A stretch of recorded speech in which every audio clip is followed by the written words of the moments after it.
Je crois que nous sommes tous des enfants de la décolonisation. Nous avons encore beaucoup de travail devant nous. Et si j'avais un souhait à faire aujourd'hui, ce serait que le message de Patrice, du grand Patrice, soit réactualisé.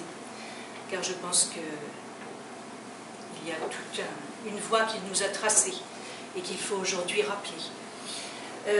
En ce qui me concerne, Patrice Lumumba, je pourrais presque dire, cette figure-là m'accompagne depuis l'enfance. C'est de l'ordre de la transmission. La transmission, pourquoi? Parce que Jean-Paul vient de le dire. Mon père, Serge Michel, était donc ce qu'on appellerait aujourd'hui l'attaché de presse de Patrice Lumumba. Comment est-ce que cela s'est passé? Eh bien, lorsque Patrice Lumumba, venant des États-Unis, en juillet 60, fait escale à Tunis, invité par Bourguiba, il va rencontrer à Carthage une délégation du GPRA, gouvernement provisoire de la République algérienne.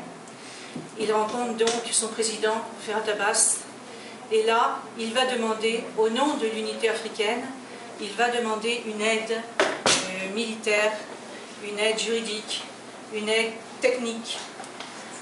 Et cette aide technique, il demande aussi un spécialiste de la presse. Pourquoi? Parce qu'aux États-Unis, il s'est bien rendu compte, déjà à l'époque, de l'importance des médias, de l'importance de la presse. Et il savait qu'il avait une très mauvaise image auprès de la presse internationale. Donc il demande ce spécialiste. On lui avait parlé déjà de Serge Michel. C'était l'ambassadeur de Guinée aux États-Unis, Diallo Telli, qui lui avait recommandé de s'adresser à Serge Michel. Serge Michel, alors, était l'attaché de presse du gouvernement provisoire de la République algérienne à Tunis. Il faisait le lien avec ce qu'on appelait le Maghreb Circus, c'est-à-dire la presse occidentale à Tunis. C'était donc pendant la guerre d'indépendance de l'Algérie. Ils parlent ensemble et je crois qu'il y a tout de suite ce sentiment qu'ils ont quelque chose en commun. Le lendemain même, Serge Michel part donc le rejoindre.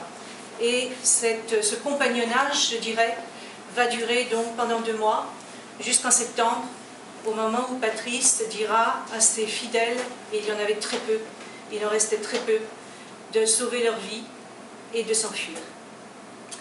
Donc voilà, pourquoi c'est de l'ordre de la transmission?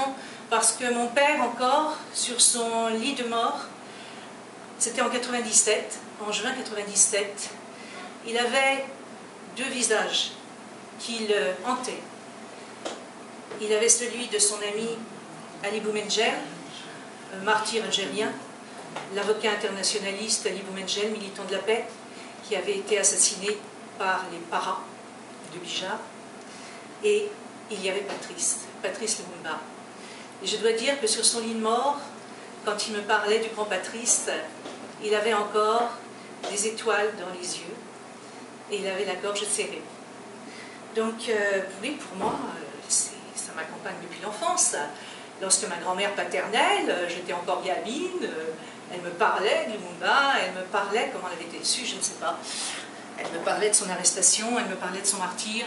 Donc oui, je crois que je peux dire que cette grande figure de l'âme africaine, car il est l'âme africaine, il est l'homme se levant, l'homme digne, la dignité, m'accompagne depuis toujours. Et comme je disais tout à l'heure, mon souhait, c'était aujourd'hui que son message ressurgisse, soit réactualisé, parce que je crois que vous qui êtes ici, que nous tous, on a encore un long parcours à faire, on a encore un long travail à faire. Et je me souviens de ces mots de Césaire, qui a écrit un magnifique ouvrage qui s'appelle Une saison au Congo, je crois.